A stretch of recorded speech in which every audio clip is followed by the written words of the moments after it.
name is Michael. Today we're going to be talking about motorcycle safety and gear police. Hello everybody. Before we get too far into it, my name is Michael. I strive to make educational, informative, and entertaining content here on YouTube.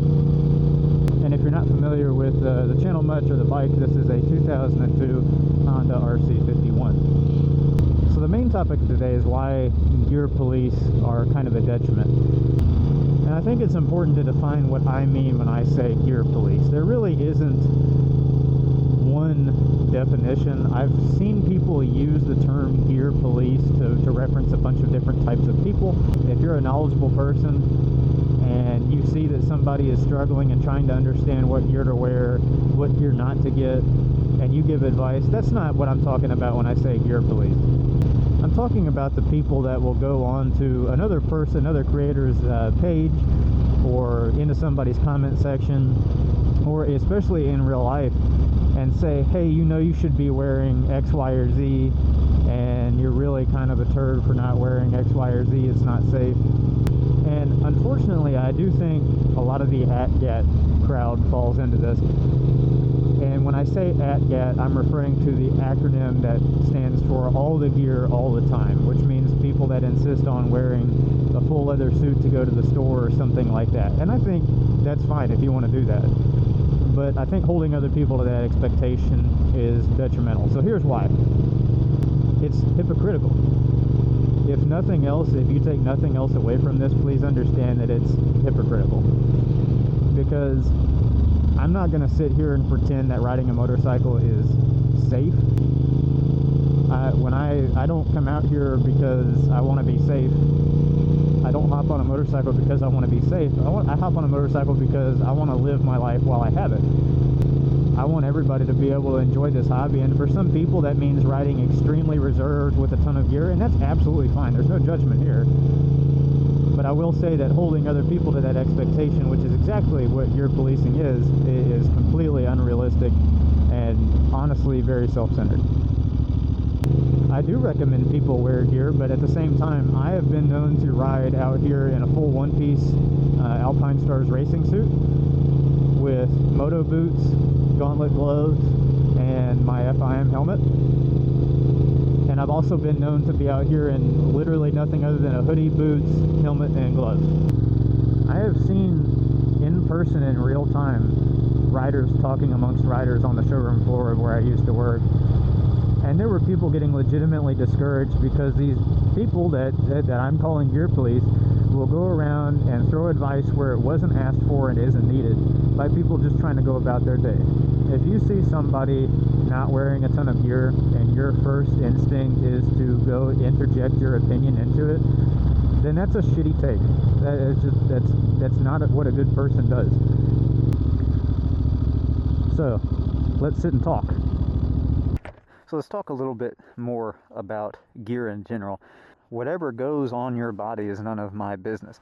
I'm wearing Caterpillar work pants. You know how fast these would be gone the second they touched asphalt at any sort of speed?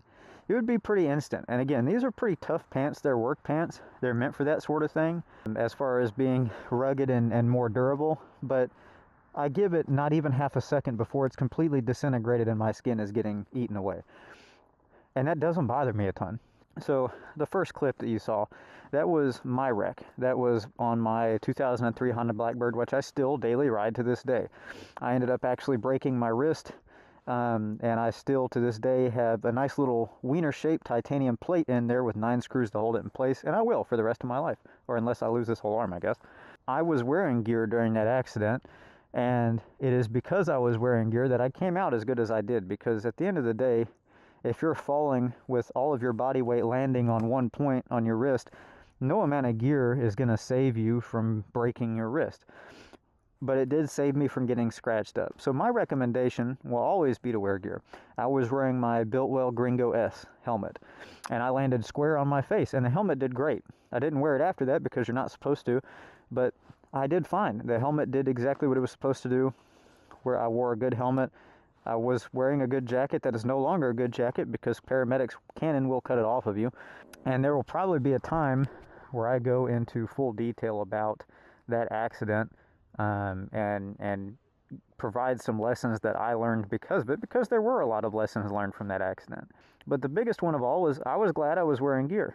And so to you, the viewer, whether you be a 90-year-old man that's had hundreds of bikes, or whether you be a 15-year-old man about to just buy a first bike, I always recommend wearing gear. But I am not going to sit here and call you any less than me for not wearing gear when we're both doing the same stupid thing.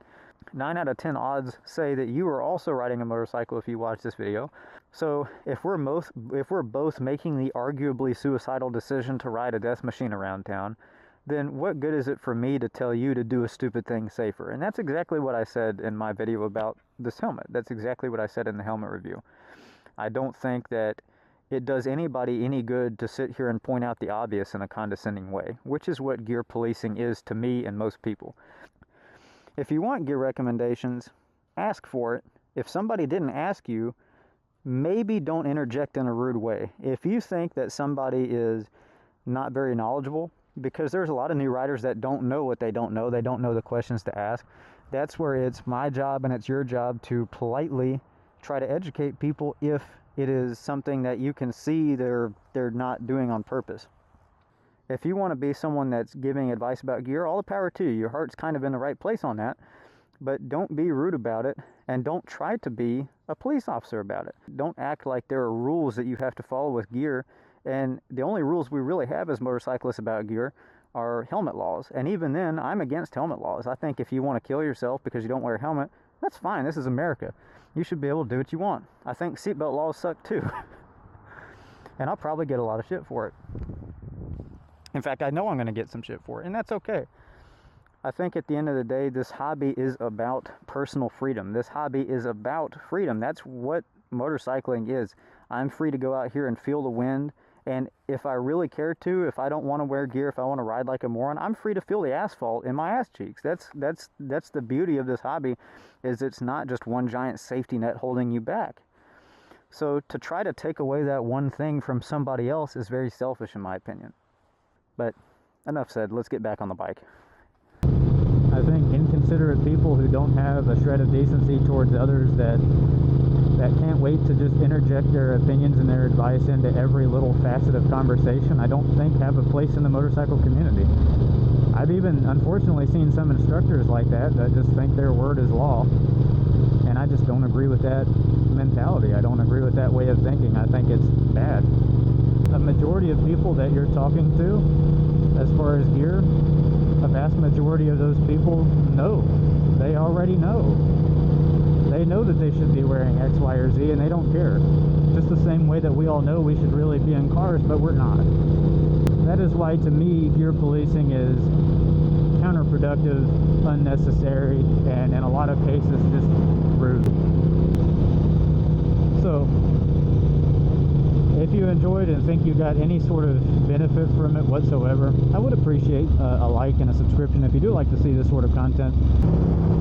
Thank you all for watching, and you guys have a great day, rubber side down, and safe riding.